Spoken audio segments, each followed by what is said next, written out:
So we open with Aaron and Rebecca arriving to the picnic last. But then Raquel starts filling in the girls on ballroom and Jessel don't know what the hell she talking about.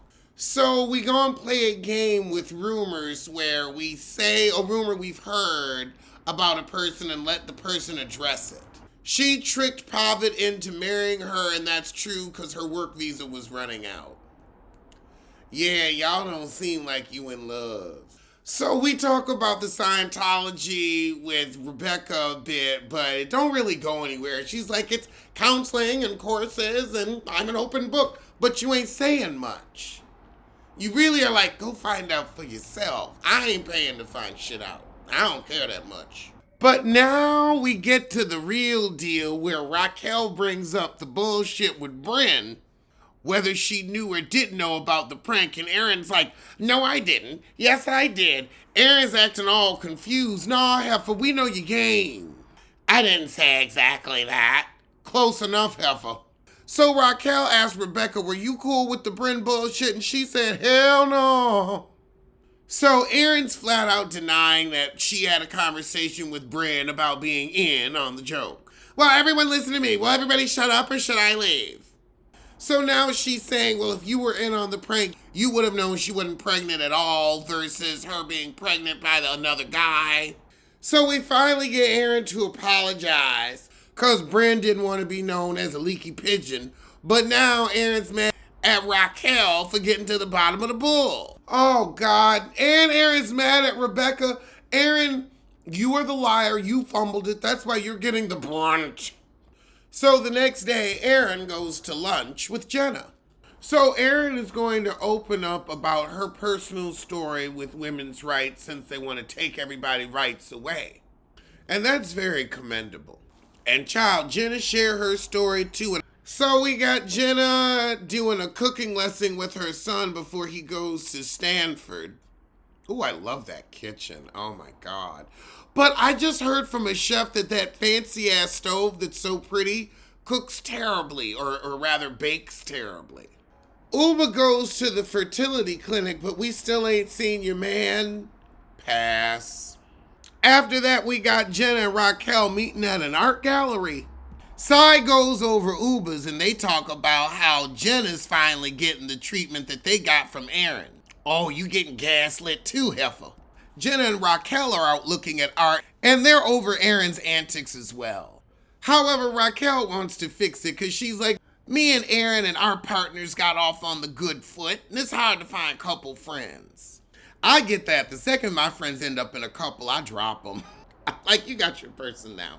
Then they get to talk about Bryn, and Raquel's like, I haven't talked to Bryn, and I want to believe her, but the heifer embellishes. And Jenna's like, yeah, if it's a wave, it's a tsunami with that heifer. And that is true. That is true. Every time Bryn says something, she got to put 30 on 10. And we end it with Aaron telling her father about her medical situation. And that was the shit. And I mean shit. Let's get to the next one. We gonna catch up. So we open where Sidon had a freak accident and got glass in her bone. That sounds horrible. But you have an elevator in your house. Andy, you can keep saying you believe in these women all you want. The rest of the audience doesn't. So unless you're gonna be the only one watching the show, you better find somebody we can look at. Jenna's having a sample sale. Girl, Jenna said, now I know I'm broke, so I'm selling my clothes to pay for some new teefuses. I mean, I think it's smart. Could she give it all away to charity?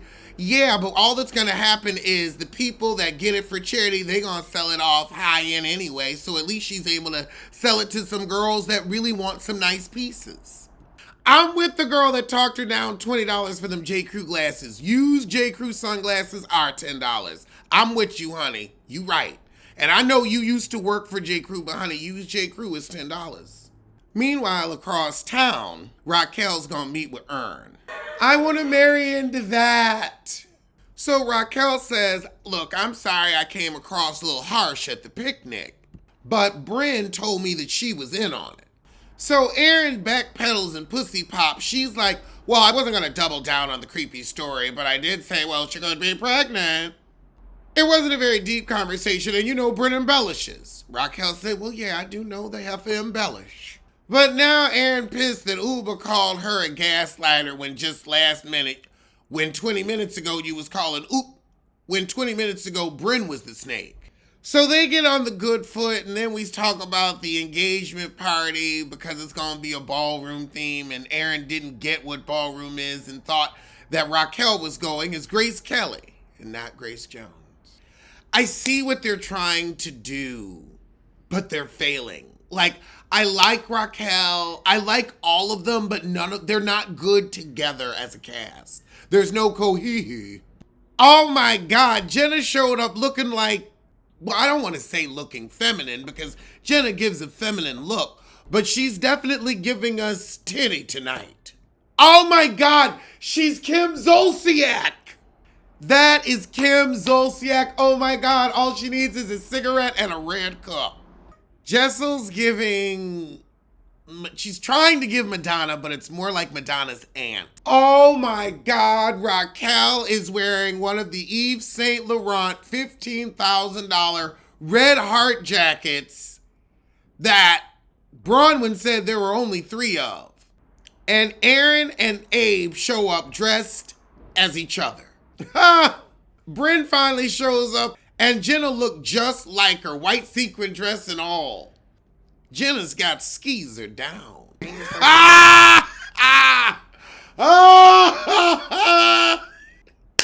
Finally! Bryn said Jessel does so many looks, she forgets to look down before she leaves that. Yes, she does. Now that was funny. Oh God, Lord, Jenna didn't kiss Jessel because Jessel propositioned her last year for a threesome with Pavitt. Jessel wants some puss. Jessel don't want nobody's Pavitt. Pavitt wants a sandwich. Jessel wants some puss. That friendship-ass marriage. Jenna said, I think I'd be doing all the work. And girl, I could see it. Pavitt don't look like he, thrusting with power. He seems like a bottom just laying there. Girl, the level of no. No. But Jenna tells Aaron that Uber mad at her. However, Aaron said I'm not going to engage. So Jenna tells Uber that Aaron thinks you coming after her, and Uber's like, I just talked to the heifer and we was fine. I gotta worry about my fibroids. Bryn is doing a self-help book. So after the party, we go to Bryn's house and she's doing a self-help book. And she opens up about some of her personal struggles in the book. But then we see her doing some charity work with Meals on Wheels or something like it, where they deliver meals to seniors.